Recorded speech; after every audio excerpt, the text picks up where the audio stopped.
Αν ο Παρθενώνας αποτελεί την επιφάνεια, το εσωτερικό είναι η σύγχρονη ελληνική πολυκατοικία, που ναι μεν δεν έχει τίποτα από την κλασική ελληνική αρχαιότητα, ωστόσο οι έννοιες του ελληνισμού και της Ρωμιοσύνης αντανακλούν πολύ πιο πιστά στην αρχιτεκτονική παρά στη γλώσσα.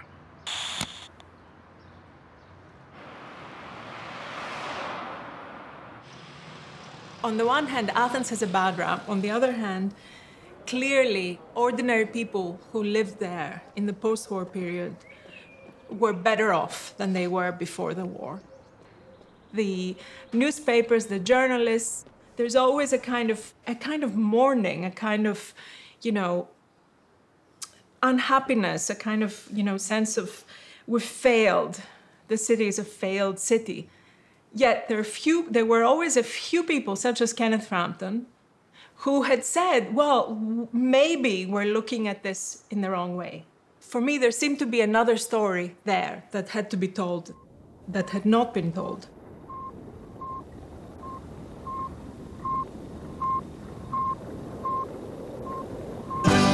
Σε βλέπω στο ποτήρι μου.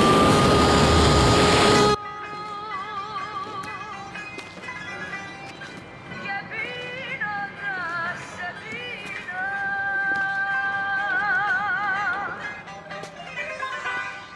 Κι όταν τελειώσει το πιάτο.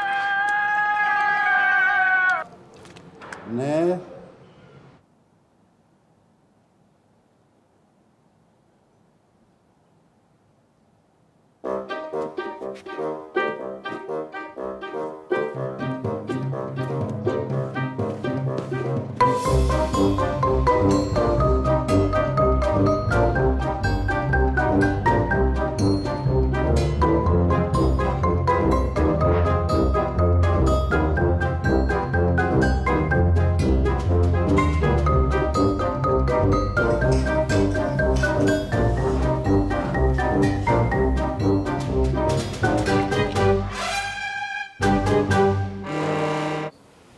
Γιαννάκη. Ναι. Είναι έτοιμο. Έρχομαι. Θα φτιάξω και καφεδάκι μετά.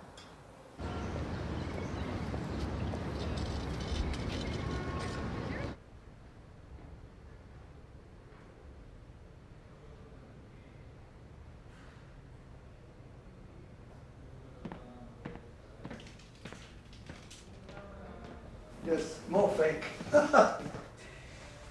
Yeah, I see you found this item, yes. Do you remember this? Of course, yes.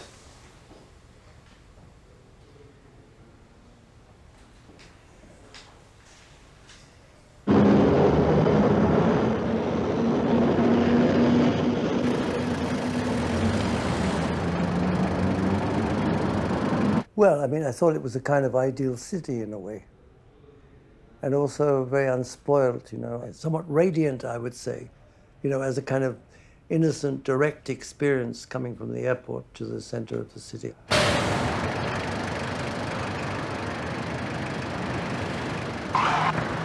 Για μένα ήταν περίεργη η Αθήνα, διότι δεν είχαμε ξαναδεί πόλεις.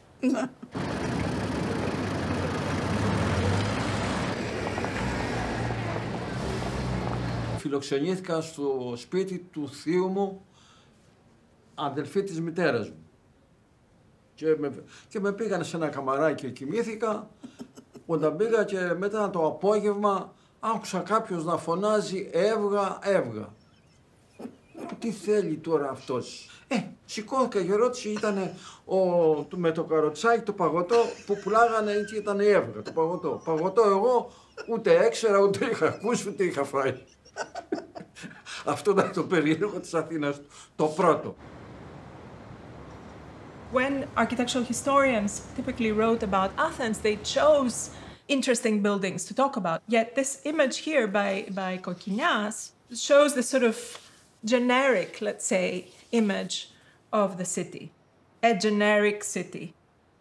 And on the other hand, images like this, these cartoons, which show what appear to be very, very tall and monotonous polykatikies with no balconies, but just sort of cages, and the Acropolis is kind of barely visible in the background.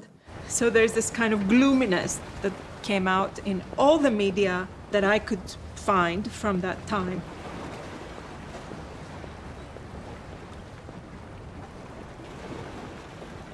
So when I was looking at those cartoons that I was showing you before by Kir, I realized that there was probably a kind of a gap between what commentators were writing about Athens and drawing about Athens. And a lot of it had to do with scale.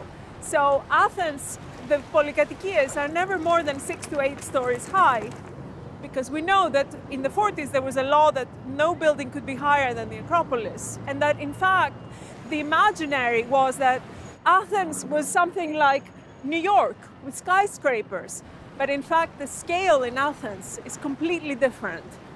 Perhaps they were very influenced by, in their perception of media, and that perhaps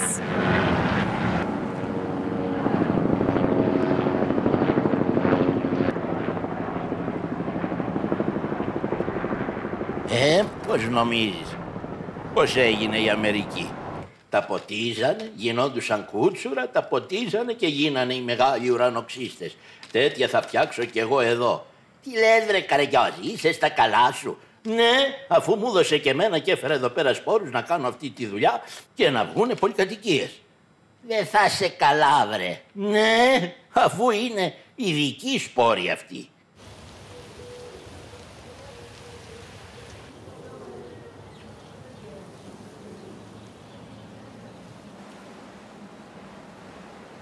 Perhaps Athens has its own kind of beauty, that it doesn't have the beauty of Paris or a Western city, but perhaps that's okay. Perhaps we need to understand that this beauty and appreciate it.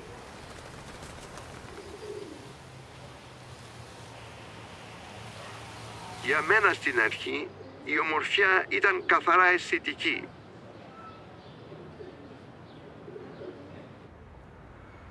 Όταν πρωτοζούσα στην Αθήνα, δεν κατάλαβα ότι είχε ομορφιά και ότι δεν είναι εκείνη των επίσημων πολεοδόμων, αλλά της κοινωνικής ζωής που διαμορφώνει κατά τρόπο οργανικό όλους τους κατοικημένους χώρους της πόλης.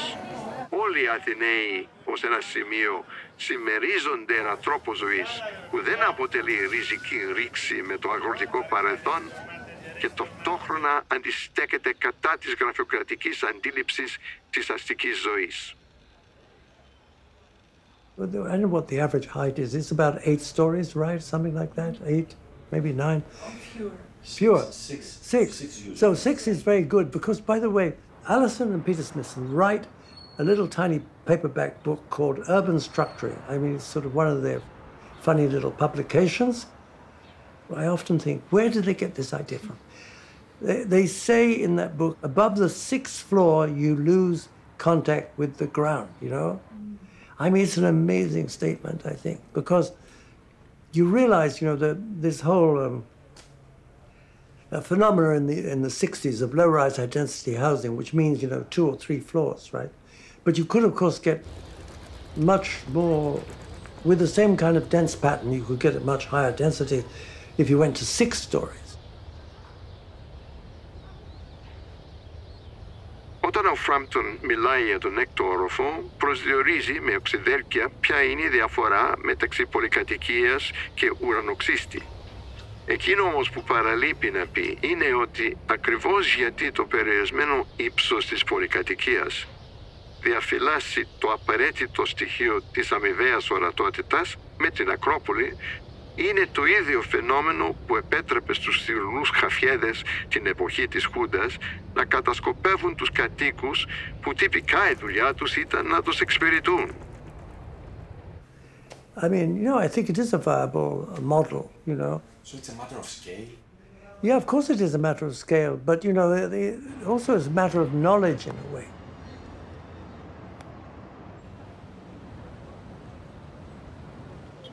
Πρόκειται και για κοινωνική γνώση, για γνώση δηλαδή που καθιστά βιώσιμη την πολυκατοικία, αλλά δημιουργεί μέσα της, έστω σε περιορισμένη κλίμακα, και πολλά από τα προβλήματα της πιο ασφικτικής ακροτικής κοινότητας.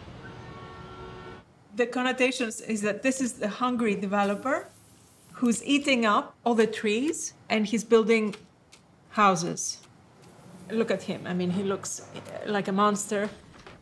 He's eating up the old city and the nature, and he's making it into plots and buildings. Από τα 17 χρόνια είμαι εργολάβος. Κατασκεύαζα πολυκατοικίες.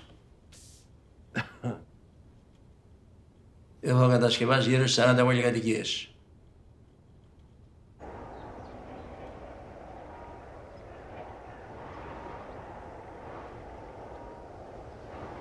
Η πρώτη φορά στην Αθήνα ήρθα το 1963. Οι πιο πολλοί υπηρώτες ασχολούνται με την οικοδομή. Και ο πατέρας μου με τις οικοδομές ασχολούνταν.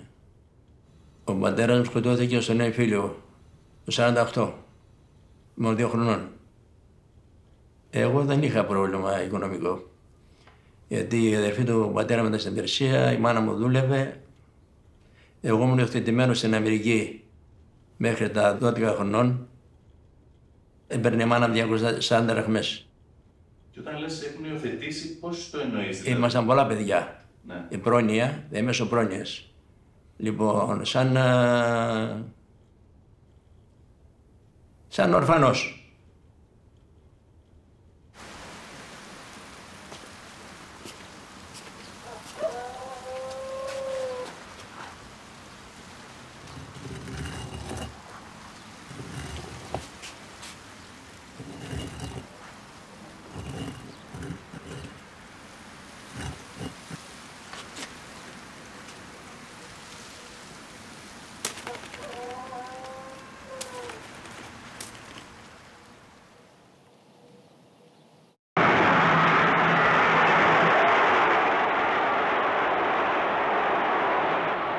When the liberation came and the Germans left, the Greeks, piling tragedy upon tragedy, fought each other.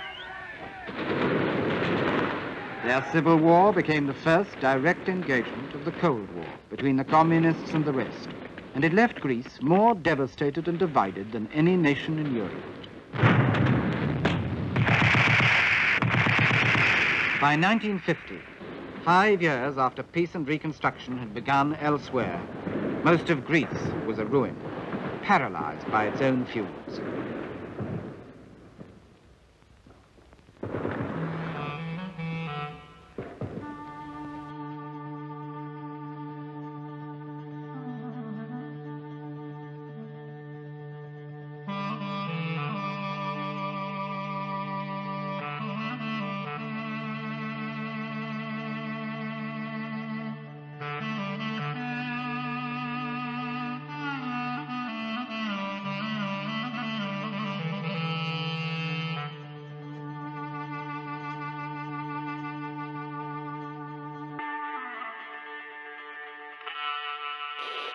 Δεν νομίζεις ότι υπάρχει άμεση σχέση μεταξύ της επιβολής της καθαρεύουσας και της αναπαραγωγής του Παρθενώνα?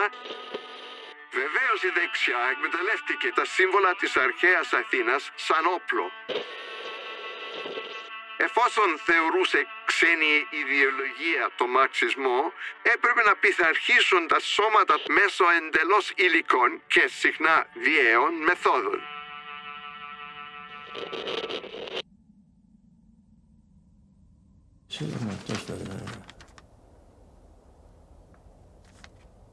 Ναι, το γραφείο αυτή είναι σαν Αγία Ελένη, σαν Γιάννη.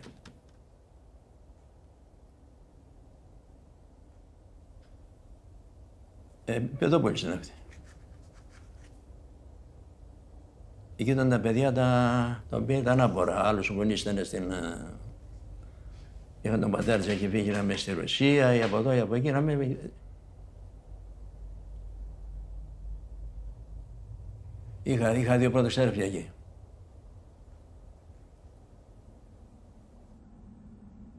Γνωρίζω δύο παιδιά μόνο. Τον Τζιμουτόλη, τον Κώστα, τον Ζούκα. Τα άλλα τα παιδιά δεν τα θυμάμαι. Έτσι ξεκινήσαμε να πάμε στην Παιδόπολη με τα τσαρούχια, με τον Τροβά, του Σακούλη δηλαδή.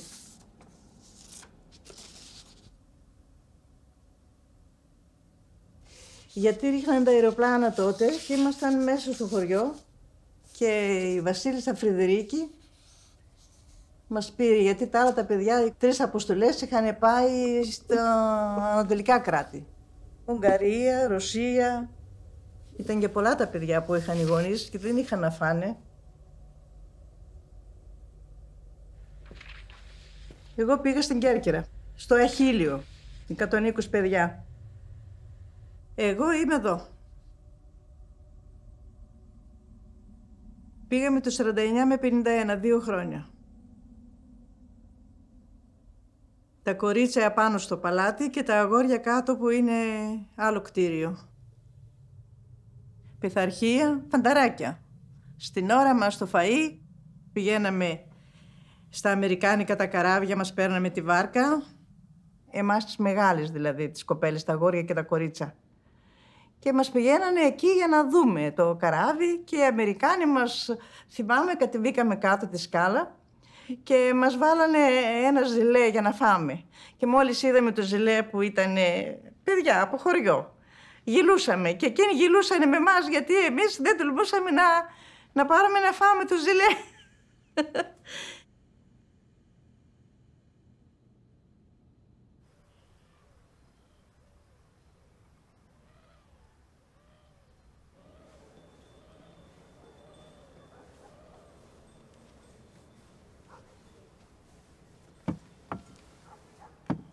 Τις Κυριακάδες έκαναν εργατιές, όπως λέγανε. Δηλαδή, έλεγε ο ηγούμενος στο μοναστήρι, θα έρθείτε να θερήσουμε.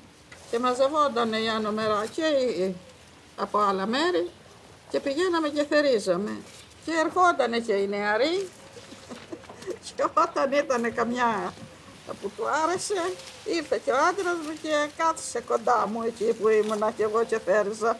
Ήταν η πρώτη γνωριμία που τον εγνώρισα, δεν τον έξερα καθόλου.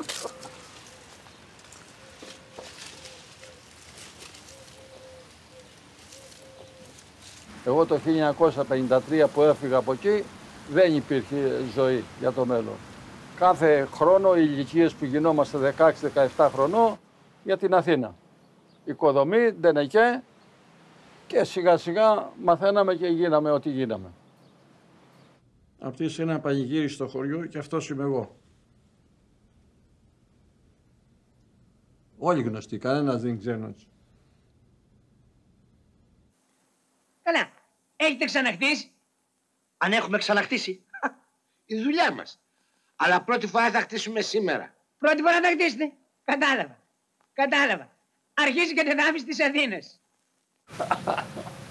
Τι θέλει να σου πω, ότι κουβάλαγα λάσπη από το ισόγειο στον 6ο όροφο με τον Τενεκέ και ήμουνα και αδύνατος και δεν τον μπορούσα να τον σηκώσω.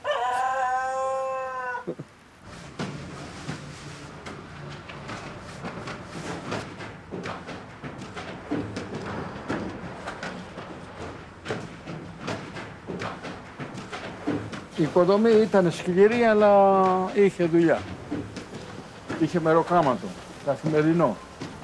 10 χρόνια ήμουνα στην οικοδομή από εργάτης και έγινα αλφατεχνίτης. Να σκεφτείς το 1963, παίρναμε ο καλός τεχνίτης 900 δραχμές τη βδομάδα, από 150 την ημέρα. Και το κύριο επάγγελμά μου ήταν σουβατζής.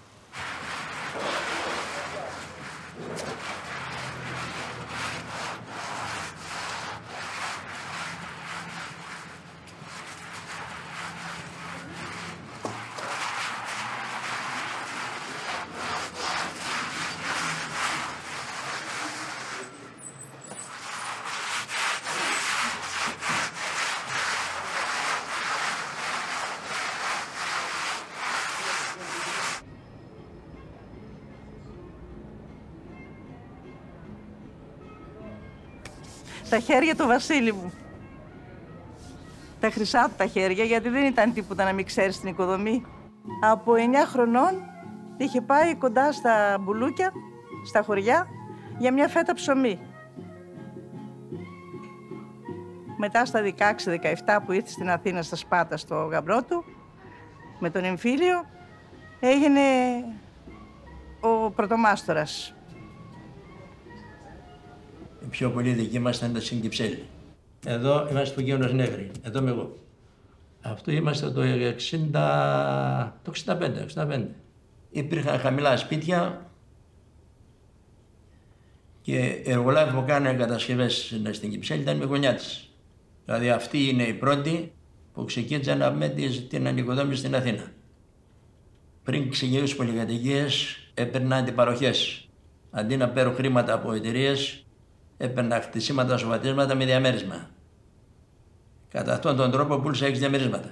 Πλέον είχα πάρει την εικόνα τι συμβαίνει με την οικοδομή. Και μαζί με έναν άλλο συνέτερο, τον Κώστα τον Κούτσο, ξεκινήσαμε την πρώτη δουλειά Χάλκης 28 στη Νέα Ιωνία. Έχετε ακίνητο οικόπεδο. Αλλά τι θέλετε περίπου να φτιάξετε, να δω αν μπορώ να σας εξυπηρετήσω. Ναι, παιδί μου, ναι, αντιπαροχή. Το οικοπεδάκι θυμάσαι πόσα μέτρα είναι.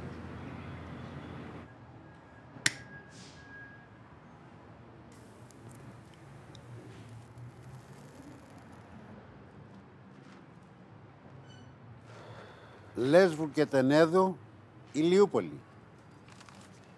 Ειρήνης και Ρεθύμνης, 2, Αργυρούπολη. Εθνάχνου Μαρκαρίου και Χρυσοστόμου Σμύρνη, Αργυρούπολη. Αργυρουπόλεως και Ρούμελης.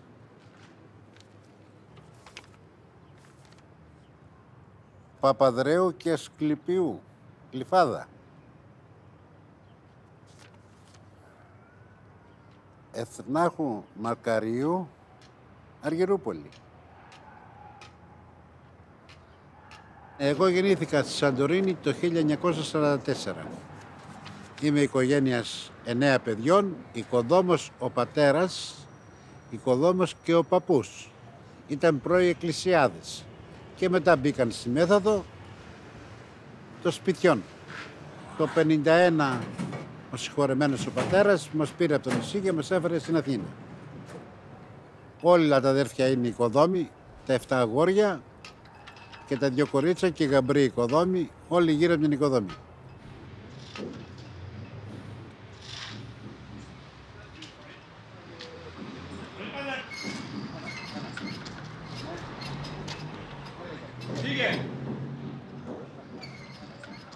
Η πρώτη φορά στη ζωή σου που πήγες σε οικοδομή, τη θυμάσαι? Βέβαια. Η πρώτη φορά που πήγα στην οικοδομή αναγκαστικά, λόγω ότι ορφάνεψα γύρω στα 9 τόνους, κάπου εκεί ήταν, Όλα τα αδέρφια δουλεύανε και εγώ ήμουν στους δρόμους και γυρνάγα, αλυτάκι. Τότε ο πατέρας σκέφτηκε ότι για να μην παραστρατήσω σαν παιδί, με πήρε στην οικοδομή και με έμαθε να ισιώνω πρόκες. Ξεκίνησα από πρόκες να ισιώνω. Πόσο χρονών? 10 μισό κάπου εκεί θα είμαι, γιατί σαν σχολείο, αυτό είναι το σημαντικότερο, έχω πάει μόνο πρώτη τάξη δημοτικού. Δούλευα και με τα αδέρφια μου και με τον πατέρα, είχαμε πολλά συνεργεία. Μπορώ να σου πω ότι κάθε αδερφός είχε και συνεργείο δικό του. Παρακολουθούσα που δουλεύαν οι μεγάλοι και εγώ βλέποντας μάθαινα. Στα 14 με 15 ήμουνα τεχνίτης. Σωστός. Και στα τούβλα και στις σουβάδες.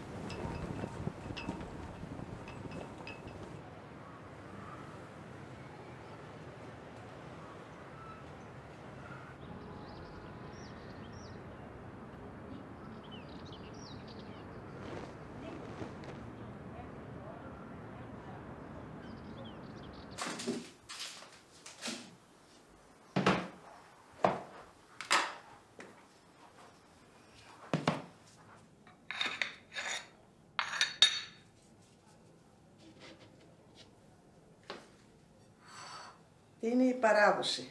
Το φυλλό κομμένο για να πέφτει το λάδι.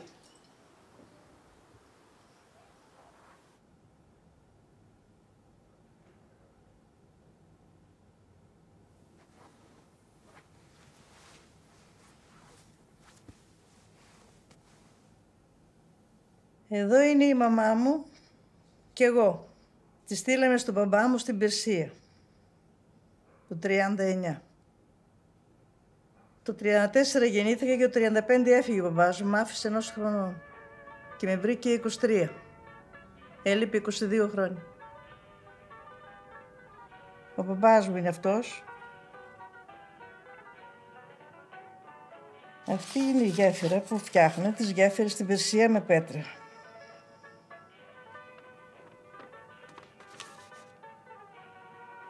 Ο πατέρας μου που ήταν εδώ και δούλευε και εκείνος, συχνάζανε σε ένα καφενείο και πηγαίναν όλοι οι μικονιάτες.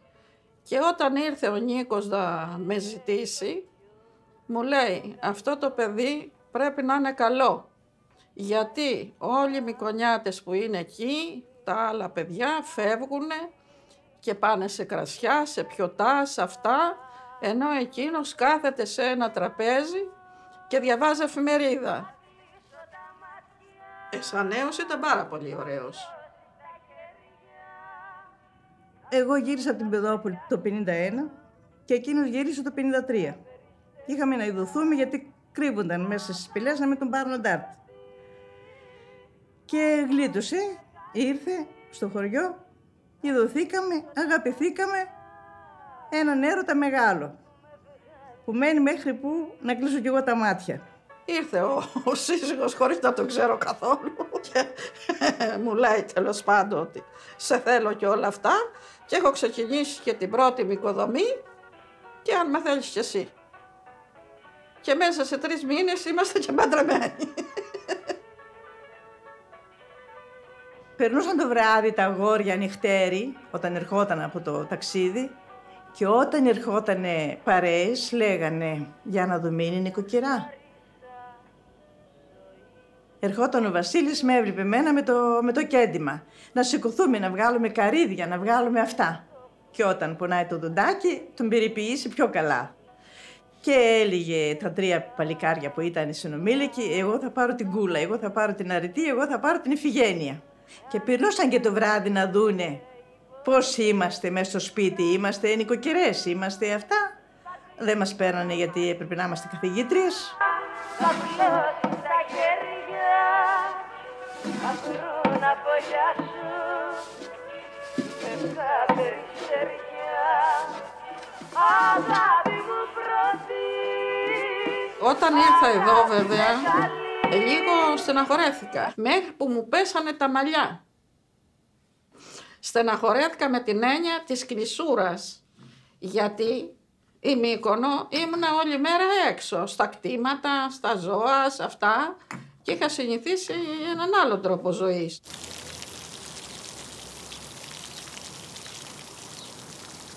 Τα κορίτσια στα χωράφια, στα ξύλα, στα χουρτάρια. Πολλές δουλειές. Κάθε εποχή μπορεί να πέφτουν και 2-3 δουλειές μαζί.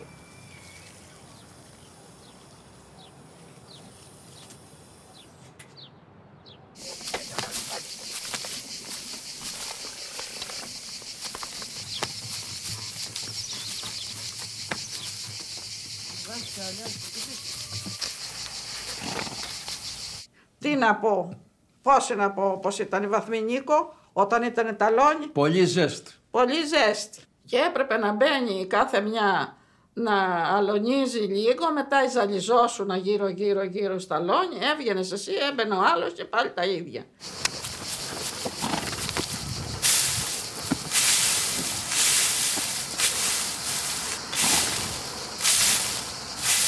Και μετά από όλα αυτά κοίταζε η κάθε κοπέλα που είπατε προηγουμένως πώς θα ξεκουραστεί. Όταν παντρευτεί δεν έθελε καμιά να πάρει αγρότη, καμία. Λίγες ήτανε που μείνανε αγρότησες στον τόπο μας. Όλες να έρθουν εδώ. Έχτισε 2-3 σπίτια ο άντρας μου εκεί, αλλά είχε 5 χρόνια εδώ. Και σκέφτηκε ότι τώρα άρχισαν να έρχονται στην Αθήνα να βρουν δουλειά. Είχε αρχίσει δουλειά στην Αθήνα, η οικοδομή, καταδαφίζονταν η Αθήνα τότε. Του λέει, πεθερέ, εδώ λέει δουλειά δεν έχω, το μαγαζί δεν πάει καλά. Λέει, παιδί μου, να φύγεις αλλά να πάρεις την οικογένειά σου. Έρχεται ο άντρας με τα Χριστούγεννα εδώ, εγώ κάθισα στο μαγαζί, το ένα το παιδί ήταν 3,5, το άλλο ήταν 1,5. Και μετά ήρθε το Πάσχα και με πήρε το 62. Με πήρε μαζί με τα παιδιά και η πεθερά μου ερχόταν το φθινόπωρο. Γιατί είχαμε σπίτι τα χωράφια και έπρεπε να τα θυρίσουμε.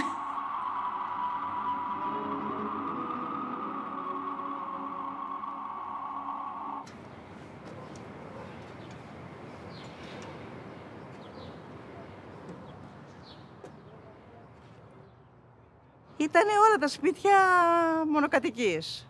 Τα πιο πολλά ήταν ελαφραία γιατί ήταν εκτός σχεδίου. Όπως είναι αυτά εκεί χαμηλά. Εκεί κάτω, τα σπίτια αυτά. Αφού ήταν εκτός σχεδίου τη νύχτα το χτίζανε, κοίταξε να δεις πώς το πήγε το σπίτι για να αφήσει το δρόμο από εδώ. Παλιό σπίτι υποκαταδάφιση, τους ιδιοκτήτες Χανιώτης Νικόλαος και Χανιώτη Μαρία, Εψεδού Ισμήνης, 4 Περισσός Νέα Ιωνία. 16-12-74, ο μηχανικός Νικόλαος Κουκάς. Η πρώτη οικοδομή που ξεκίνησα από ένα φίλο μου πατριώτη και κατά 20 χρόνια μεγαλύτερός μου που είχε κάνει πολλές πολυκατοικίες και αυτός ήταν ο μπροστάρης που με σύστησε και έμεινε και εγγυητής ώστε να τελειώσω την οικοδομή. Γιατί ήταν η πρώτη οικοδομή και δεν σε εμπιστευόταν ο άλλος που πήγες να κάνεις μια οικοδομή πρώτη φορά. Μετά ερχόταν το ένα μετά άλλο. Συγκεκριμένα, το δεύτερο οικόπεδο που πήραμε, το πήραμε από έναν ταβερνιά που τρώγαμε το μεσημέρι. Εμάς μας έχει πιάσει η θλίψη ότι οι κακοί άνθρωποι γκρεμίσανε τα όμορφα μικρά σπιτάκια και χτίσανε τέρατα. Πρέπει να συνειδητοποιήσουμε ότι η αισιοδοξία με την οποία τα σπιτάκια αυτά παρασύρθηκαν από το κύμα της ανοικοδόμησης ήταν η αισιοδοξία μιας γενιάς που βγαίνει μέσα από τις δυνάμεις της αντιπαροχής. Greeks created Adiparochi, a bottom-up funding system of housing where no cash was involved at the start. It actually means a process of exchange. Developers saved themselves the cost of buying land by giving landowners a share of the apartments when they were completed. Adiparochi emerged spontaneously out of the housing crisis in Athens after the war. People made good use of a regulation regarding the increase of allowable building height, as well as the so-called 28th decree of 1947 that abolished rent control and any tax in dwellings constructed after 1945. Following the war, and up until 1967, Antiparochi grew almost independently of the credit system. To put it simply, Antiparochi is one of the main reasons that Athens looks like Athens.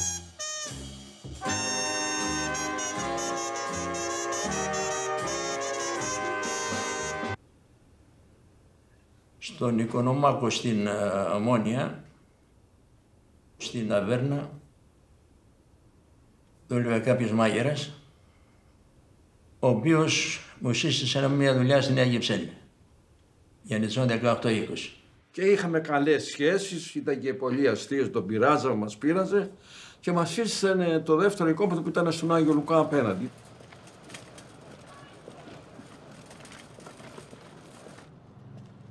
Είχε μια γνωστή του και αφού είχαμε κάνει την πρώτη πολυκατοικία δεν χρειαζόμαστε μετά να μας εγγυηθεί κάποιος. Έπρεπε αυτός που έχει το οικόπεδο να πάει να δει και κάποια δουλειά. Να πάρει και πληροφορίες. Ποιος είσαι. Ναι, αλλά σας τα ζητάγανε και οι ίδιοι, θυμάμαι. Έλα να πάρετε και το δικό μου σπίτι. Ναι. Γιατί βέβαια φεύγαν από τη μονοκατοικία και παίρνανε πιο πολλά διαμερίσματα. It was an oral process. Antiparochi was a cunning, intelligent way of transforming an aging infrastructure into a modern city. Η Αντιπαροχή ήταν και η σωτηρία της Αθήνας. Αυτό φαίνεται ξεκάθαρα. Οι πλούσιοι είχαν περισσότερη ευελιξία στον τρόπο που εκμεταλλεύτηκαν το θεσμό, αλλά ασφαλώς πλούσιοι και φτωχοί έδωσαν ζωή και μέλλον σε μια πόλη που διαφορετικά θα είχε αναγκαστεί να εξαρτάται διαρκώς από το φοβερό βάρος της προγονοπληξίας και της αρχαιολατρείας. Παρόλο που τα κλασικά μνημεία παρέμειναν ένας πόλος έλξεως για το τουρισμό στην Αθήνα, άρχιζε να φουντώνει μια άλλη και πιο οικία λαϊκή πολιτισμική παράδοση, αντίθεση, πότε και χυδαία, αλλά προπαντός ζωντανή. Και μάλιστα το σπίτι που καταδαφίσαμε πρέπει να ήταν του Καλιφρονά. Αν δεν κάνω λάθος. Και όταν τα σκάβαμε την εσκαφή, οι εργάτες, αξώτες, βρήκαμε σε ένα θεμέλιο ένα χιούπι. Πήγαμε από πάνω, λέμε τώρα θα είναι λίρες γεμάτο. Καθόμαστε όλοι από πάνω να δούμε τις λίρες. Αλλά ήταν άνθρακας ο θησαυρός. Τις είχαν πάρει και ήταν χώμα μέσα.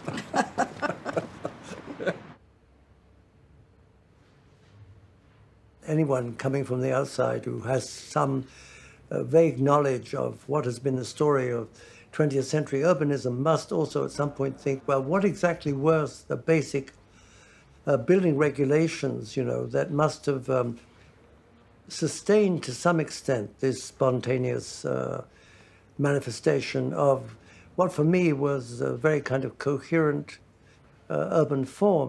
Still an achievement, I think.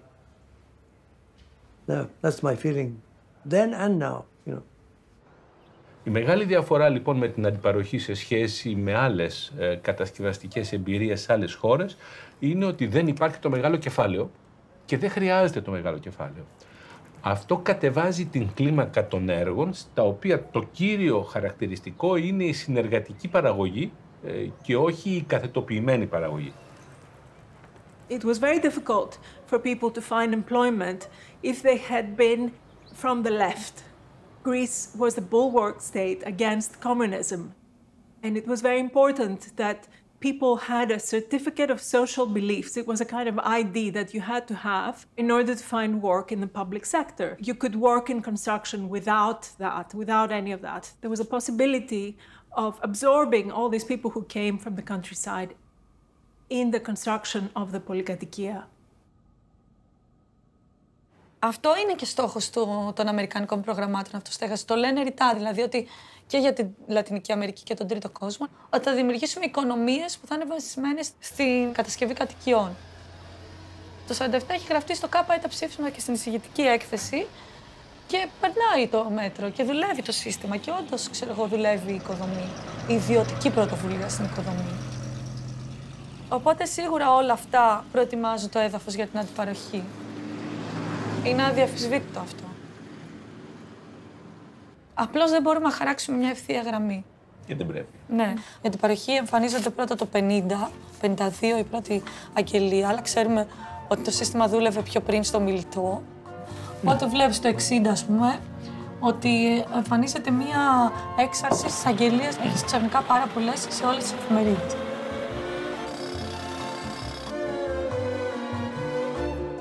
Δεν είναι ποτέ σχέδιο όλο αυτό, αλλά δεν είναι και ένα από τα κάτω πράγμα.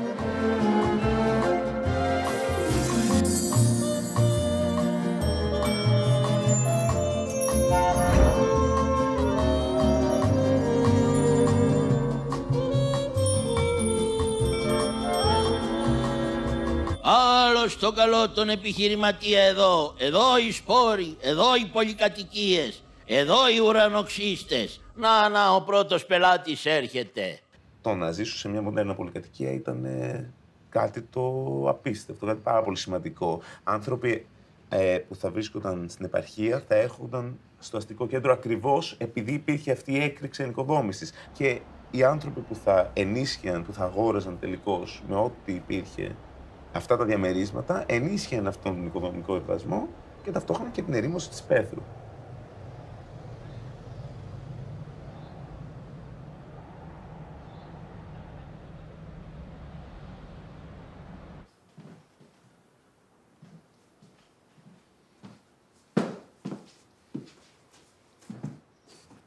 It's an image of a polykatikia that I found in an old antique store in Athens. And I imagine this was made actually by an engineer, not necessarily by an architect. 1, 2, 3, 4 floors above are very repetitive, very horizontal, kind of rational order. And here we have these decorative brick openings.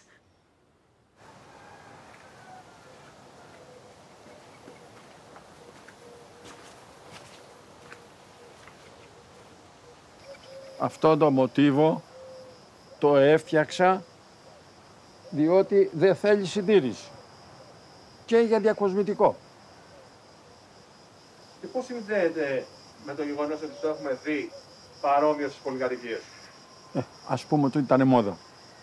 Και ο ένας με τον άλλον παραζηνιόταν και το έφτιαχτε. Δεν εξυπηρετούσε καμιά άλλη λειτουργία? Εξυπηρετούσε και στις πολυκατοικίες, το βάζαμε και τζάμα από μέσα και έδινε φως, και στα λουτρά το ίδιο, και αερισμό και φως. Αυτό ήταν κάτι το οποίο σας υποχρέωνε να το κάνετε ο μηχανικός ή ήταν δική σας ιδέα? Όχι, δική μας ιδέα. Αυτή είναι εκεί Ασίκος, πλατεία Κολιάτσου.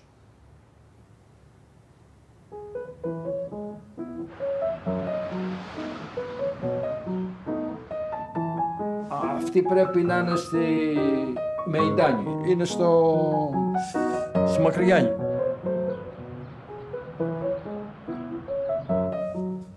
Καφτατζόγλου.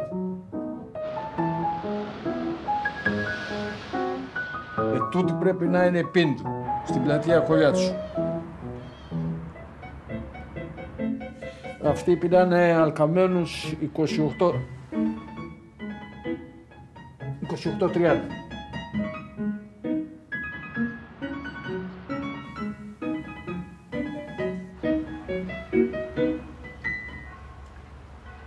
From the point of view of the aspirations of the modern movement between the two world wars, the polykateikia of Athens seemed to me to be, exemplary of what could be a normative modernity, And I still think that, though I haven't seen it for a long time, I still think that was sort of very much part of I suppose you could say almost a kind of Greek unconscious desire for modernization and a kind of generally accepted norm of what it was to live a modern life in the center of Athens.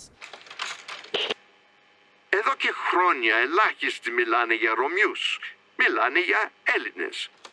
Και η πολυκατοικία είναι ο κατεξοχήν χώρος όπου αρχίζει και να διαλύεται η αντιπαράθεση μεταξύ των δύο όψεων της ελληνικότητας. Και παρατήρησε, αν θες, πως συνδυάζονται στοιχεία καθαρεύουσας και δημοτικής σε όσα μόλις είπα. Έτσι ακριβώς όπως μιλάμε για την καθομιλημένη γλώσσα, μπορούμε σήμερα να μιλάμε και για την καταβιωμένη κουλτούρα. It's almost as if there is a kind of Corbusian idea here. But clearly this is not an aesthetically interesting building in terms of architecture. Η πολυκατοικία είναι ένα κτίριο πολυόροφο, αρκετά σύνθετο στην οργάνωσή του και με προδιαγραφές τεχνικές για να υλοποιηθεί που δεν μπορεί να γίνει από εργολάβο. Άρα χρειάζονται μηχανικοί. Δεν είχαμε τις γνώσεις να πούμε στο μηχανικό τι να κάνει. Τις γνώσεις είχε εκείνος. Ο μηχανικός εκεί βγάζει, υπολογίζει τα μέτρα, πόσο το οικόπεδο, τι δόμηση έχει, αφαιρεί στα κενόχρηστα, κρεμακοστάσια και ασανσέρια κτλ. Τα οποία αυτά πιάνουν γύρω στα 15 τετραγωνικά κάθε όροφο και βάσει τη δόμηση την οποία έχει, εκεί βγάζει το ποσοστό. 30%, 32%, 34% και κανονίσεις για τους ορόφους να μην ποτέ το δεις. Συνήθως στους χαμηλούς όροφους. Η όψη πολυκατοικίας, τι κάγκελο θα βάλεις, τι αυτά, δικό μας ήταν. Μεταξύ εργολάβου και μηχανικού. It's very ordinary, yet it's a very good quality ordinariness.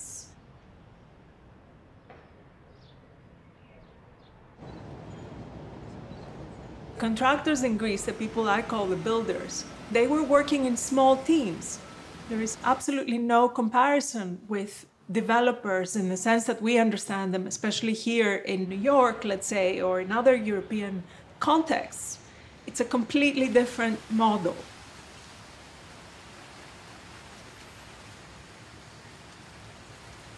Και ως εργάτες και ως τεχνίτες και ως προς την οικοδομική δραστηριότητα που κάναμε μετά. Αν κάποιος έθελε βοήθεια και οικονομική και είχα εγώ, θα τον βοηθούσα. Αν είχε εκείνος, πάλι με βοηθούσε. Οι χωριάτες που ξαφνικά βρίσκονταν στην αστική ζούγκλα μπροστά στο κοινό εχθρό που λέγεται μοναξιά, βρήκαν πολλούς τρόπους να αλληλοϊποστηρίζονται. Στα χωριά, ένας άντρας που δεν είναι πάντα έτοιμος να προστατέψει με εγωισμό την οικογένεια και το καλό όνομά της, θεωρείται άναντρος. Αλλά τέτοια αντιπαλότητα συνήθως δεν λειτουργεί στις πόλεις. Αντίθετα, υπάρχει μια τάση οι άνθρωποι να βρίσκουν κοινά συμφέροντα, αλλά τώρα σε αντιπαράθεση με το κράτος, με τις αρχές, με τη γραφειοκρατία. Και ο λόγος τέτοιας αντιπαλότητας δεν είναι ο προσωπικός εγωισμός, αλλά το συλλογικό όφελος. Χτίζανε τη νύχτα και πηγαίνανε οι άντρες μας και βοηθούσαν όλη τη νύχτα να χτίσουνε, να σοφατίσουνε, να βοηθήσουν τους χωριανούς, όλη τη νύχτα. Αλλά μερικά σπίτια περάσανε το πρωί η αστυνομία, δεν είχε μπει στο σχέδιο και τα γκρεμίσανε, ας πούμε. Αυτή είναι από την Άξο. Οι Ναξόντες ήταν οι ειδικοί στις σκαφές. Και στο σκάψιμο κυβάς, σκάβαμε τον κασμά. Οι Αξώτες ήτανε. Η Τίνο φημιζόταν για τους μαρμαράδες και χτιστάδες. Και σοβατζίδες ήταν πολύ. Καλά, οι σοβατζίδες ήταν οι μικονιάδες όλοι. Ναι. Μπετατζίδες, παίρναμε όλο γνωστούς. Και η Σαντορινή. Ήταν και η Σαντορινή, ήταν σοβατζίδες και αυτοί οι σοβατζίδες ήταν και καλοί. Γνωριζόμαστε λόγω του επαγγέλματος. Λόγω του επαγγέλματος είμαστε από τη Σαντορίνη, από τη Μεσαριά εγώ το χωριό, από τη γωνιά άλλο χωριό. Άλλο χωριουδάκι, πλάι-πλάι. Παράδοση Σαντορίνη από παλιά είναι τα σοβατίσματα. Δηλαδή πάνω στο θέμα οικοδομής, το πιο πολύ είναι τα σοβατίσματα. Μετά είναι μπετά, χτισήματα και όλα αυτά. Οι Μυκονιάτες πάλι ήταν στο χτίσιμο και οι Τινιακοί από την Τίνο. Οι Υπηρώτες δεν μου είχε τύχει. Από ό,τι έχω ακούσει ήταν χτιστάδες, αλλά ήταν πετράδες αυτοί. Οι Γερασοβίτες που ήταν δικοί. Δικοί μας ήταν στα χτισήματα, σοβατίσματα. Πατώματα ποιος έκανε? Πατώματα, Είχαμε πατωματζέδες εμείς. Δικούς μας καλούς οι πατωματζέδες. Τούβλα, τυχοποιία κτλ. Τουβλάδες. Πιο πολύ τουβλάδες ήταν και οι δικοί μας και σουβατζέδες. Οι περισσότεροι παλιοί δεν είχαν βγάλει ούτε το δημοτικό. Αλλά κάνανε οικοδομές, ήτανε καλοί νοικοκυρέοι και στη δουλειά τους καλοί και μας αφήσανε ένα όνομα εμάς οι νεότεροι και κληρονομήσαμε καλό. Όπου πηγαίναμε, Μικονιάτης είσαι. Εντάξει, γνωρίζεις τον τάδε, γνωρίζω. Έλα να σου δώσω ό,τι θες, το μαγαζί ολόκληρο. Και ενώ ο κύριος μιλάει, το βλέμμα και η σκέψη της κυρίας πάνε αλλού. Κάπου στο παρελθόν. Ξέρει ότι ο ρόλος της σε αυτή τη φάση δεν είναι να σχολιάσει, αλλά να κάνει υπομονή. Σκεφτείτε όμως, οι χτίστες ήτανε νοικοκυρέοι. Οι νεαρές Μικονιάτισσες ετοιμάζονταν να γίνουν νοικοκυρές. Η κοινωνική υπόσταση έγκυται όχι στα γράμματα, αλλά στην επιτόπου εκμάθηση της ανδρικής δουλειάς, που θέλει δυνατά κορμιά και σταθερά χέρια μαζί με ένα συνεπέστατο βλέμμα καρφωμένο στην παράλληλη οικοδόμηση σπιτιού, οικογένειας και φήμης. Ανδρικές αρετές καθορισμών.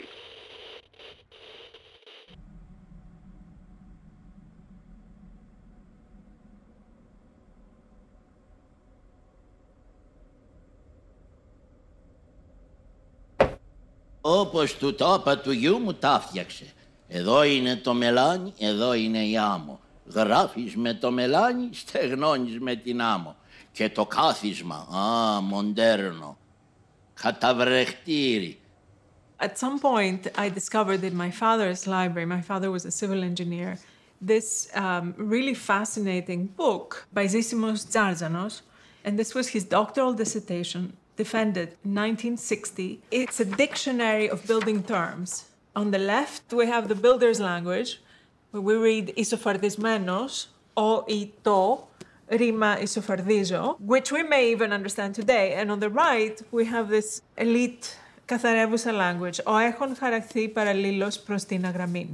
And then there's this gap in the middle. So even visually, this is extremely interesting, and it makes us question, what is going on, and is there something that language can tell us? Όσο επικρατούσε η καθαρεύουσα ως γλώσσα παιδείας και δικαίου, προστάτευε τα συμφέροντα της ελίτ από τους Αγκρίκους που δεν ξέραν τίποτα γιατί ήταν από χωριό.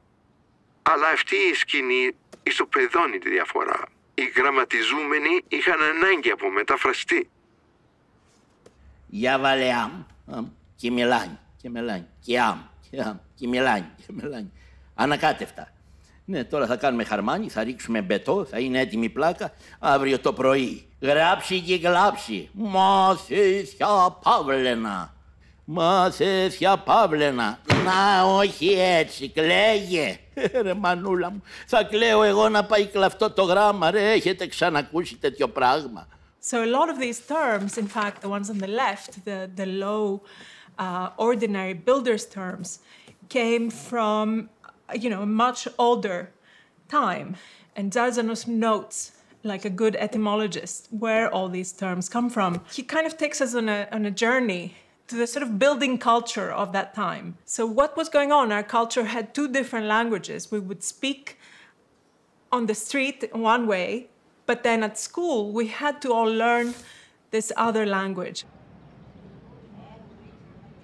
Η ικανότητα να προσαρμόζεται κανείς, η απουσία τυπικών κανονισμών, αλλά η παρουσία ισχυρών κοινωνικών θεσμών, μου προκάλεσε διάφορες σκέψεις για το ελληνικό στερεότυπο, που συχνά είναι και πραγματικότητα, του καταφερτζή, όπως εμφανίζεται και στον Καραγιώζη. Αν λέγεται ότι ο Έλληνας είναι καταφερτζής, αυτό οφείλεται στη ρευστότητα των κοινωνικών σχέσεων και των οικονομικών συνθήκων στην Ελλάδα. Η εμπειρία των ανθρώπων στην οικοδόμηση πολυκατοικιών και οι διάφοροι τρόποι με τους οποίους εκμεταλλεύτηκαν την ευκαιρία να αποκτήσουν τεχνικές γνώσεις δημιούργησαν μια κοινότητα της πρακτικής από ανθρώπους που οι γονείς τους ούτε καν φαντάζονταν ότι τα παιδιά τους θα ζούσαν άνετα στην καρδιά της πρωτεύουσας. Από την αριστερή πλευρά είναι πάντα στο θέατρο του Καραγκιόζη, πάντα υπάρχει η παράγκα, το σπίτι του Καραγκιόζη. Και τη δεξιά πλευρά είναι το σεράι. Ακριβώς έτσι. Η παράγκα είναι όντως από εδώ και από εδώ το σεράι. Αφού δεν ξέρω γράμματα, αλλά δεν βαριέσαι και πάλι δόξα σοι ο Θεός. It's the people who came from the countryside who were building the majority of the buildings at that time. And those people had their own language, it seems, and their own ways of communicating, which the educated elite did not necessarily have access to, and they had to learn it. Τα μπουλούκια είναι οι παρέες. Ήταν ο πρωτομάστορας που πήγαινε στα χωριά, έβρισκε ένα σπίτι για να χτίσει ή εκκλησία ή σχολείο, κανόνιζε από το χωριό ποιος θα σκαπιτσάρει την πέτρα, ποιος θα είναι ο καλός μάστορας, κάπως λίγο μεγαλύτερος στην ηλικία, θα είναι από την έξω πλευρά, εκείνος που μάθαινε θα ήταν από μέσα. Μιλάγανε τα μαζαργά, τα ουγγαταρίτικα τα λιώμενα. Οι μαστόροι, για να μην τους καταλαβαίνουν, τα αφεντικά τους. Όταν πηγαίνανε στα χωριά και βρίσκανε να χτίσουν ένα σπίτι και βλέπανε μια όμορφη κυρά, λέγανε «Όρμα την Παρίνα». Τον άντρα τον λέγανε ο Μπαρός. Τις κοπέλες λέγανε αγκίδες. Όρμα την αγκίδα. Μετά δεν κάνανε και καλή ζωή, δεν κοιμότανε μέσα σε σπίτια, σε καλύβες. Πολύ άσχημη ζωή. Γι' αυτό φεύγανε για την Αμερική και μετά που άνοιξε και η Γερμανία και αυτά.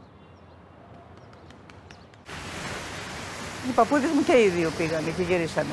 Άλλοι πεθάνανε εκεί.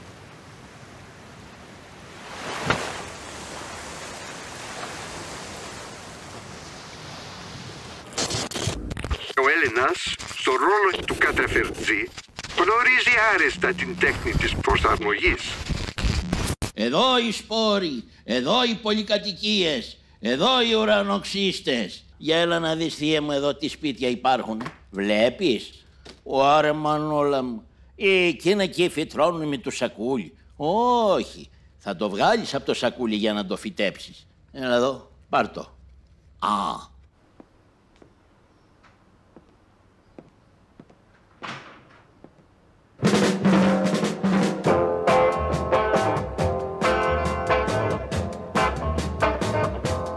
Everyday practices, talking, reading, moving about, shopping, cooking, are tactical in character. And so are, more generally, many ways of operating. The Greeks called these ways of operating mitis. It's the idea of a practical intelligence, which is a kind of ancient form of intelligence, a desire and a way of achieving what they want to achieve with the limited means they had. Ναι, τα μαθηματικά τα έμαθα εγώ στην οικοδομή.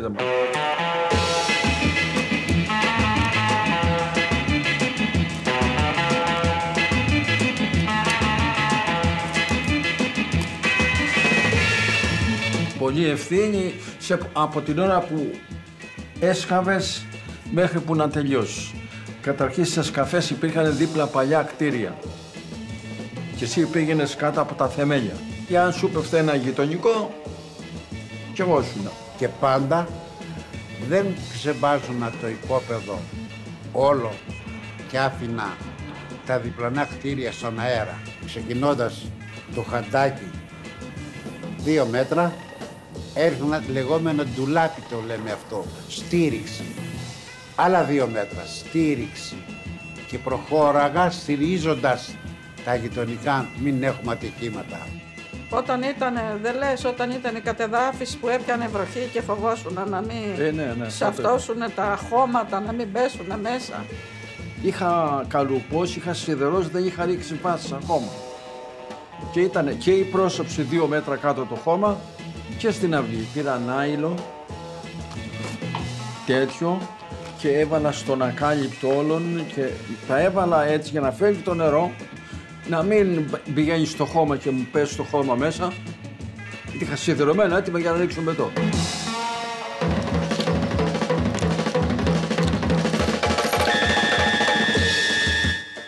Και 84-46. Εδώ ήταν μαλακό το έδαφος, σαμπονότανε και απάνω ήταν ο βράχος. το λιβδοστάσιο ήταν να το βάλω εδώ πάνω, αλλά δεν σκαπότανε και πέρασα ολόκληρο κανάλι κάτω και θα και το βάλα κάτω εδώ. Ο σεισμός μας βρήκε στο δεύτερο όροφο.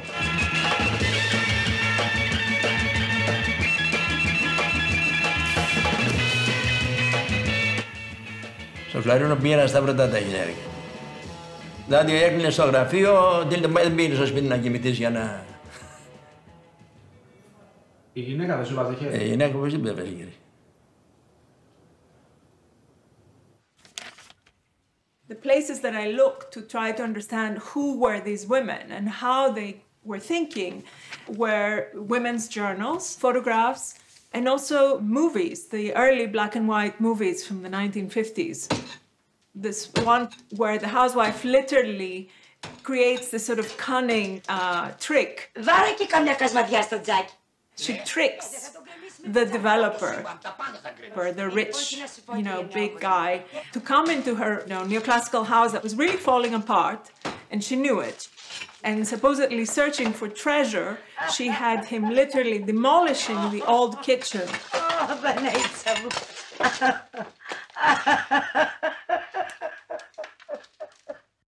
Then by the end of the film, we see the housewife polishing the surfaces of her brand new kitchen, completely proud of her achievement.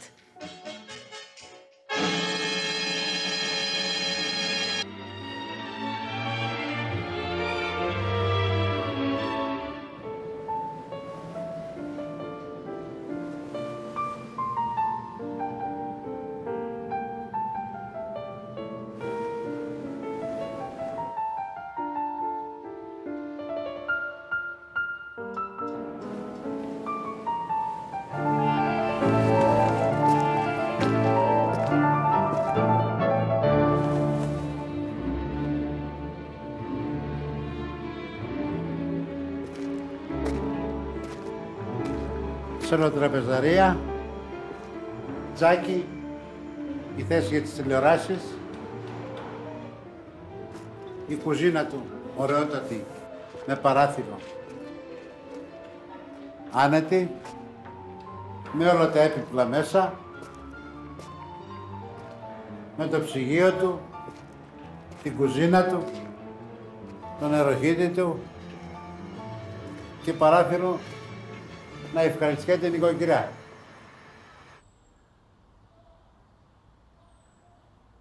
We can say domestic interiors are really the worlds of women, and they're rarely written about in architectural histories. So for me, it became really important to understand how people lived inside those new apartments and the new polykatikia.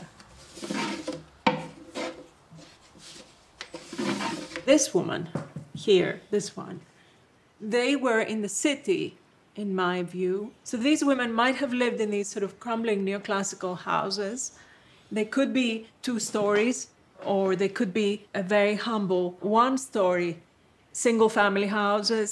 And these are the women who I began to understand were longing for a change in their lives and a kind of improvement in their living situation. Η μονοκατοικία, εντάξει, ήταν λίγο πιο κουραστική, γιατί έπρεπε να βγαίνεις, να καθαρίζεις κάθε μέρα, πεζοδρόμια, αυλές, όλα αυτά. Και επειδή και οι άλλοι πατριώτες είχαν πάει στα διαμερίσματα, μ' άρεσε και εμένα να πάμε σε διαμέρισμα και φύγαμε και πήγαμε σε διαμέρισμα.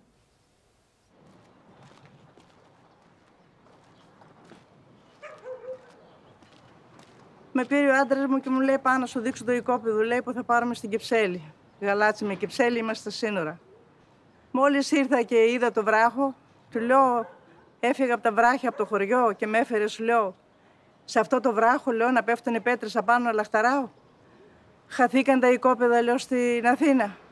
Μου λέει: είναι εκτός σχεδίου εκεί που πήγα και δεν θα ρισκάρω, μου λέει, να χτίζουμε το βράδυ και το πρωί να μας το ρίχνουνε. Ναι, είχε και γυναίκες. Είχαν ασχοληθεί και γυναίκες. Και φτιάχναν πολυκατοικίες. Και είχαν και το πρώτο λόγο από τον άντρα.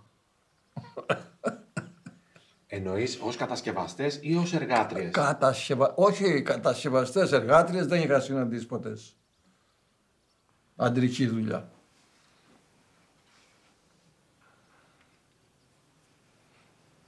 Αντρική και βάρβαρη. Όταν πήραμε το οικόπεδο και ήρθαμε εδώ, εγώ δούλευα στον αργαλιό και ερχόμουν και μου έλεγε πώς να φτιάξω το χαρμάνι εδώ ακριβώς. Τόσο τσιμέντο, τόσο ασβέστη, τόσο άμμο. Έβαζα τα τούβλα μέσα, στο χτίσιμο.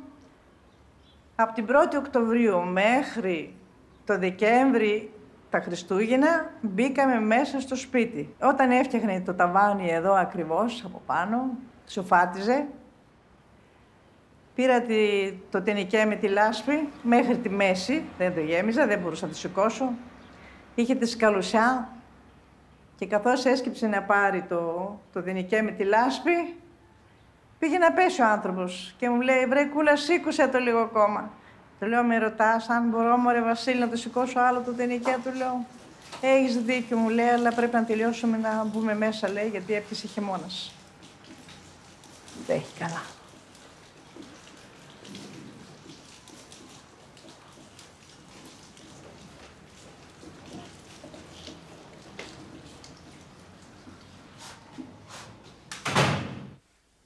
Καλά, το ιδανικό ήταν το ρετυρέ, αλλά δεν μπορούσαμε να το έχουμε όλοι και πηγαίναμε, αν βρίσκαμε στη φάτσα, δεν θα πηγαίναμε ποτέ στο βάθος, γιατί ήταν ο φωταγωγός.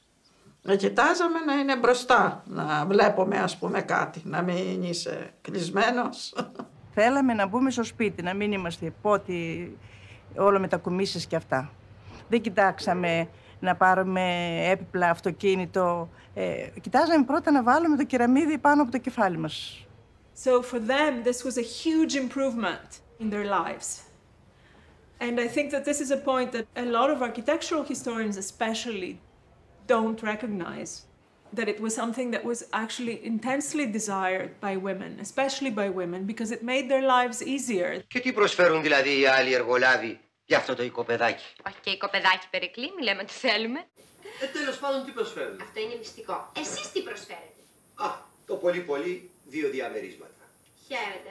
Φαίνεται ότι εσείς ψάχνετε και γεωργούς. Καθίστε να το συζητήσουμε. Ας το συζητήσουμε. Το λοιπόν. Τους χόρεψα στον ταψί σαν αρκούδες. Στην αρχή δίναν 2 διαμερίσματα. Μετά φτάσαν 4 και ένα μαγαζί. Ανέλπιστο, Βέβαια, μόνο που να κατευθεί ο Γιάννης για να μην τα κάνει μόσχα. 2 δίνανε, τα έφτασε στα 4 και ένα μαγαζί. Και τώρα τι σκέφτεσαι να κάνεις?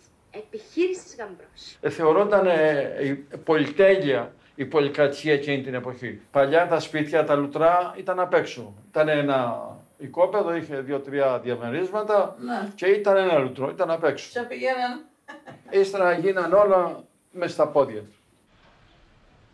Παλαιότερα, στα νεοκλασικά σπίτια ήταν φανερή η αντιπαράθεση ψευτοκλασικής πρόσωψης και οικείου εσωτερικού.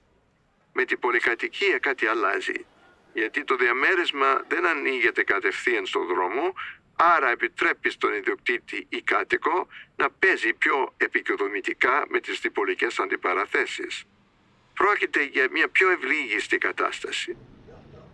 Ο σχετικά πρόσωπος χαρακτήρας της πρόσωψης της κάθε πολυκατοικίας αναγγέλει στους πάντες τη δυνατότητα μιας εσωτερικής σχετικής ελευθερίας διακόσμησης.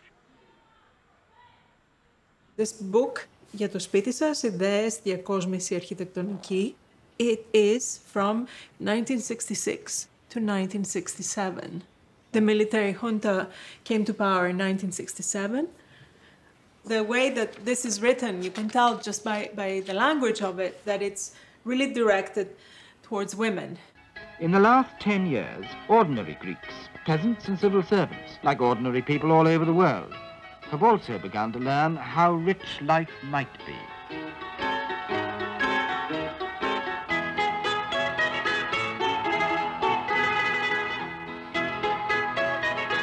The camera shows them a vision.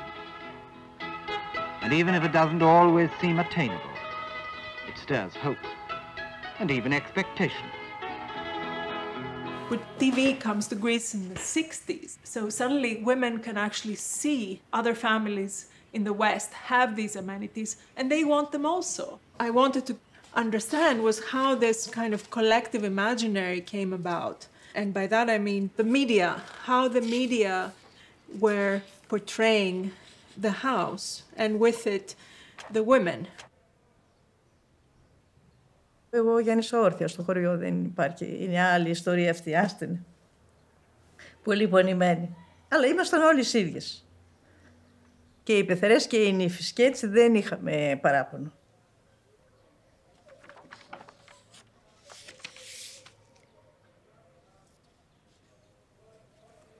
Ούτε τη μόδα για ρούχα κοίταζε, ούτε τίποτα δεν κοιτάζαμε. Κοιτάζαμε αυτό που είχε η τσέπη μας.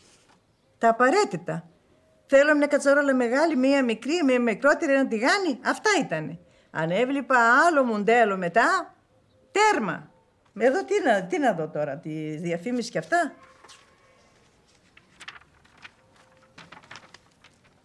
This is an ideal kitchen. It says here, this is the part of the house that belongs solely to the housewife. Nikokira, which is the Greek term. It's her space. So it's very important, it says here, that we will look after that space and make sure that it has all the comforts for her to make her work easier. The modern kitchen is no longer monotonous and tiring for the housewife. It's a space that she can spend a lot of happy hours. And this is the kind of rhetoric that was used also in the American suburban home. Κι όλη αυτή εδώ η παλιατσαρία, yes, θα φύγει.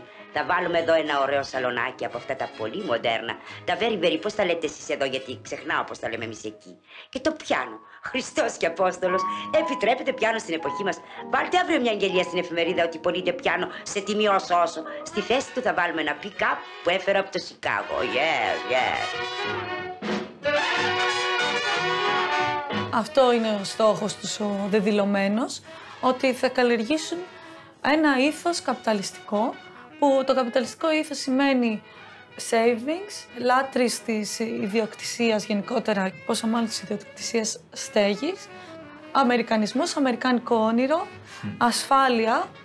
Όλα αυτά είναι στοιχεία που εμφανίζονται στα reports, δηλαδή είναι μέσα στους στόχους των Αμερικάνων. Δεν ήταν ο Έλληνας από το 40 μέσα στην ιδιοκτησία κατοικίας 100%. Αυτό καλλιεργήθηκε εκείνη την πρώτη μεταπολεμική δεκαετία πάρα πολύ έντονα. Τι να τους εσείς πιταρώνε? This is Athens. Στο χωριό, σαν παιδί, κοιμόσουνα στο ίδιο κρεβάτι όπου οι γονείς την έξαση του έρωτα φύτεψαν το σπόρο που έγινε ο εαυτός σου. Στη πολυκατοικία έχανες κάθε τέτοια ηλική συντάφτιση με τη διαδικασία της δημιουργίας του ατόμου που έγινες, γιατί είχες δικό σου δωμάτιο και κατά συνέπεια μάθαινες σιγά σιγά, αλλά και αναπόφευκτα, να είσαι μια ανεξάρτητη οντότητα που η ταυτότητά της δεν εξαρτιόταν από συγγένεια και παράδοση. Έτσι η πολυκατοικία ήταν και η κοιτίδα πολλών πολιτιστικών αλλαγών, που δεν σημαίνει ότι έπαψε να διατηρεί οποιοδήποτε ίχνος του παρελθόντος. Και αυτό είναι κάτι που οι οπαδοί του νεοκλασικισμού ούτε κατάλαβαν ούτε ενδιαφέρονταν να συνειδητοποιήσουν.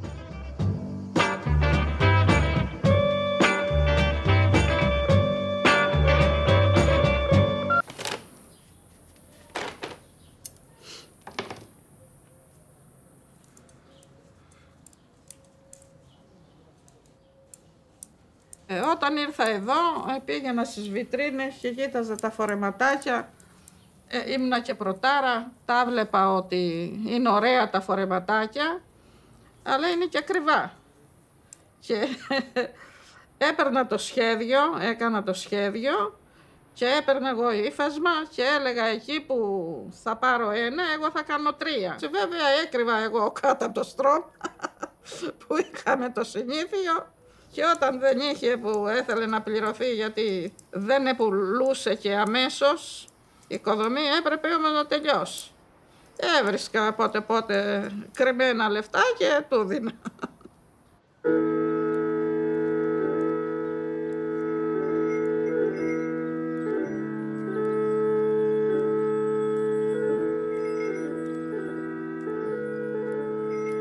Όταν πήραμε το οικόπεδο, το 1964, και ο άντρας μου είχε εργολαβείς τότε.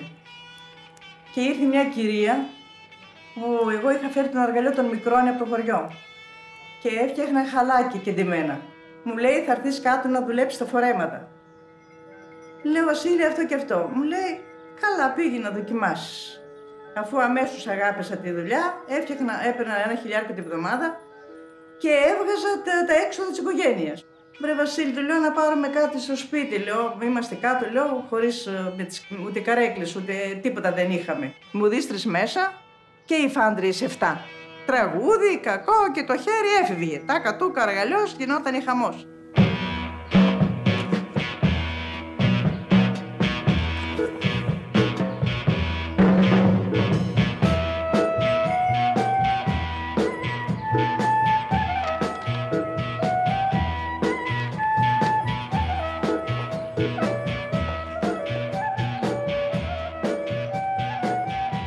Στην αρχή, όταν ήρθε κάτω και με είδε στη Μάρνης, μπήκε μέσα και ήταν μια παλιά πολυκατοικία, ακατοίκητη, μόνο εμείς είχαμε τον αργαλιό, σαν να στενοχωρήθηκε.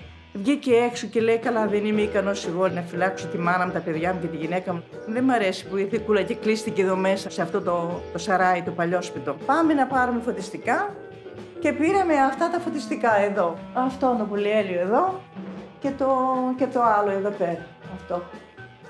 Πήραμε το ψυγείο, πήραμε την κουζίνα μετά από το πετρογκάζ. Κουρτίνες, την επίπλωση όλη, τα ρούχα ό,τι χρειαζόταν στον καθέναν και όλα πήγαιναν καλά μέχρι που.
Προσπαθούμε να διαλύσουμε τους μύθους. Ναι, ότι δεν υπάρχει μύθο. Ότι είναι μόνο οι πολιτικοί μηχανικοί που το έκαναν, ότι παντού πετώ και χαμός και κακό.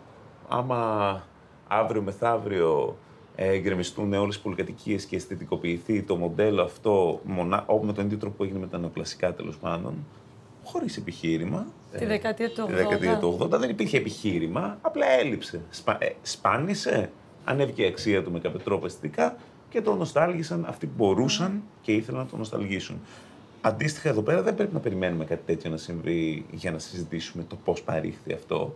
Επειδή τότε, και αν θα βγει μύθος, τότε θα λένε η ανώνυμη αρχιτεκτονική του μοντέρνου κινήματος της Αθήνας, τον τρόπο που συλλογικά έβγαινε σαν να φυτρώνει από τη γη. Θα λένε τέτοια. Δεν υπάρχει λόγος γι' αυτό. Να καταλάβουμε από ποιες ήταν οι ατζέντες πίσω, να ξέρουμε τι συνέβαινε και σίγουρα να ξέρουμε ότι εκείνη τη στιγμή οι άνθρωποι που το έκαναν ονειρεύονταν τόσα κορναρίσματα απ' έξω, ονειρεύονταν δρόμους που να τους στέλνουν μακριά και να τους φέρνουν γρήγορα πίσω και να παρκάρουν το αμάξι και να ανεβαίνουν στον 7ο. Αυτό είναι καρότο. Ποιο βγήκε.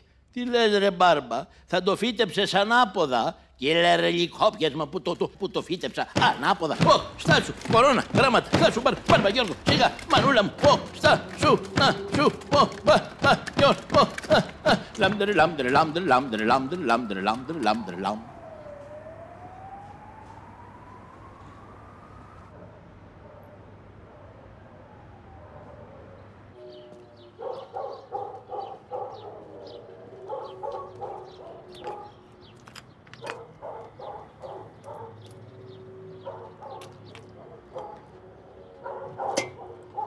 Κάτι είπαμε εκεί για τις δουλειές και αυτά. Λέω, Βασίλη, ό,τι μπορώ κάνω. Θέλω να σε φτάσω, του λέω.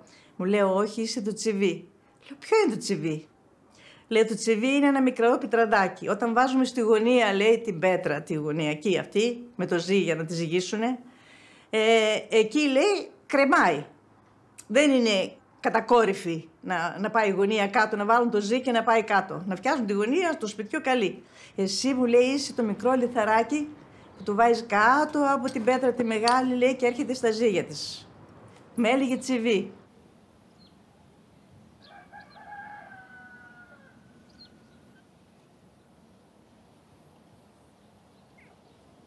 Αυτός ο μήλος τι είναι?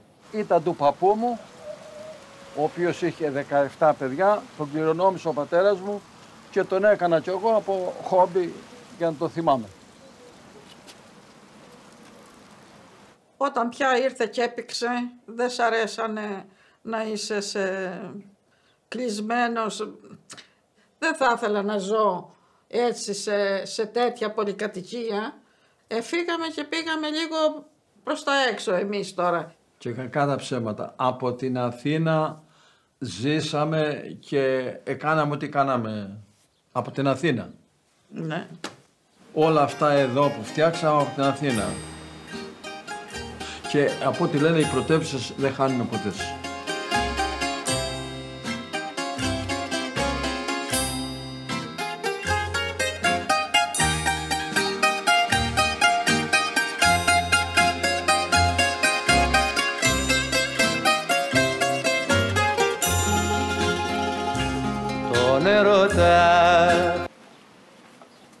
Έρωτας, ποιος ξέρει, πολύ πιθανό.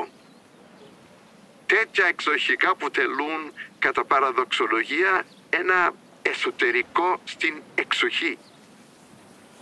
Κι αν μου πείτε, μα πώς τολμούν να εκθέτουν τις ταπεινές ρίζες τους τόσο ξεκάθαρα, η απάντησή μου είναι απλούστατη. Είναι μια επίδειξη ισχύως που λειτουργεί μια χαρά, ακριβώς γιατί το χωριό παραμένει το ιερό σύμβολο της γνήσιας ελληνικότητας, ακόμη σε μια εποχή που οι περισσότεροι Έλληνες προτίμησαν να το παρατήσουν. Με αυτά τα εξοχικά οι άνθρωποι καταφέρνουν να αποδειχθούν πετυχημένοι, αλλά όχι και ψιλομύτες.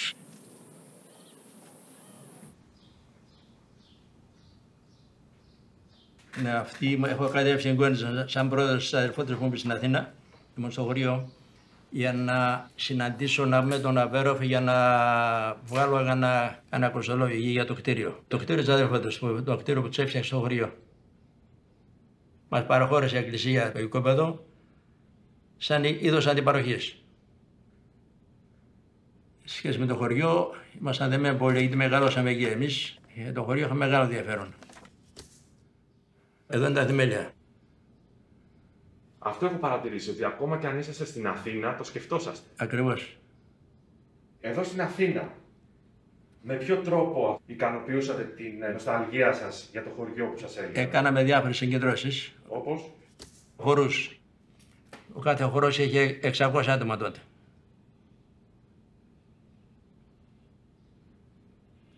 Και εδώ στη δεύτερη φωτογραφία είσαι εσύ που χορεύεις? Ναι. Ο πρώτος. Στον αέρα σε βλέπω. Βέβαια στον αέρα.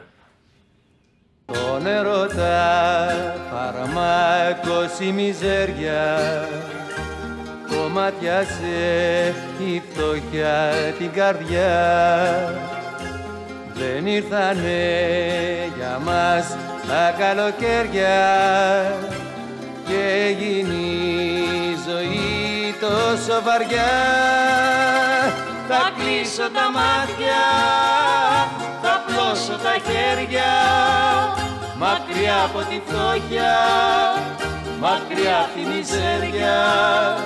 Θα πάρω τη στράτα και εγώ τη μεγάλη, θα κλείσω τα μάτια και όπου με βγάλει. Μέχρι τα 35 μου χρόνια ήμουνα 74 κιλά. Μετά που αναγκαστικά δεν μπορούσα να είμαι στην οικοδομή να φτιάχνω πετά και έκατσα στο γραφείο σαν κατασκευαστής, η καρέκλα με χάλασε. Και τη γυμναστική μου είχα. Εγώ την οικοδομή τη θεωρούσα γυμναστική. Ή θεωρούσα δουλειά. Γυμναζόμουν.